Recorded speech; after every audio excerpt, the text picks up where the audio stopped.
오늘의 말씀지기 P2C 사역을 하고 있는 김지원 간사입니다. 여러분들은 문제를 만날 때 어떻게 그것을 해결하시나요? 내 힘으로 생각하고 고민하고 해결하려 하시나요? 아니면 하나님 앞에 그 문제를 들고 가시나요? 이스라엘 백성들의 모습을 통해 우리 삶을 비춰보는 시간이 되길 소망합니다.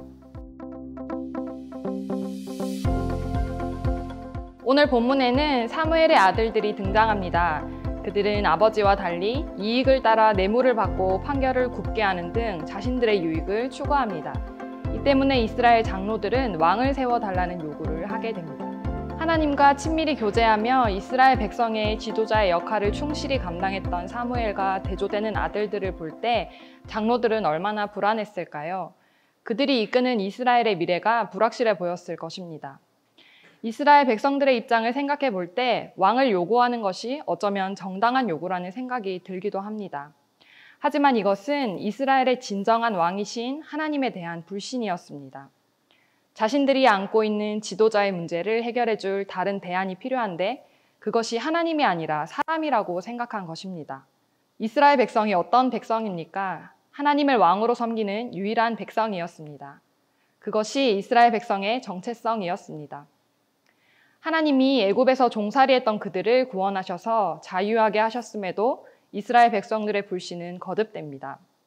자신들에게 생긴 문제를 해결할 수 있는 방법을 자신들에게서 찾았습니다. 광야에서는 물을 달라고 불평하거나 다시 애굽으로 돌아가자고 그곳에서 죽는 것이 낫겠다고 아우성이었습니다. 자유하게 된 자신들의 정체성을 부인하고 다시 종이 되려 합니다. 하나님은 그런 이스라엘 백성들을 포기하지 않으시고 구름 기둥과 불 기둥으로 또 만나와 메추라기로 그들을 보호하시고 지키시며 먹이셨습니다.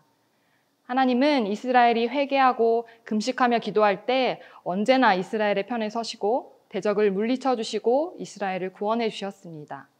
그러나 오늘 본문에서 그들은 또다시 하나님 대신 다른 것으로 문제를 해결하려고 합니다. 다른 모든 나라들처럼 왕이 필요하다고 말합니다. 7, 8절에서 하나님은 이스라엘 백성들이 하나님을 버려 자신들의 왕이 되지 못하게 한 것이라고 말씀하십니다. 애굽에서 인도하여 낸 날부터 오늘까지 그들이 모든 행사로 하나님을 버리고 다른 신들을 섬겼다고 말씀하십니다. 왕을 세워달라는 이스라엘의 요구에 하나님은 왕의 제도에 대해 분명하고 또 엄중하게 경고하십니다. 왕을 세운다는 것은 한마디로 백성들이 왕의 종이 된다는 것을 의미했습니다. 그럼에도 백성들은 하나님의 경고를 듣지 않습니다. 이스라엘 백성은 자신들도 다른 나라들처럼 왕의 제도를 갖추고 백성들 앞에 나가서 싸워 이길 수 있는 왕이 필요하다고 여겼습니다. 그런 왕이 있으면 자신들을 대신해 싸워주고 보호해 줄 것이라 여겼습니다. 그것이 자신들이 당면한 지도자의 문제를 해결하는 방법이라 생각했습니다.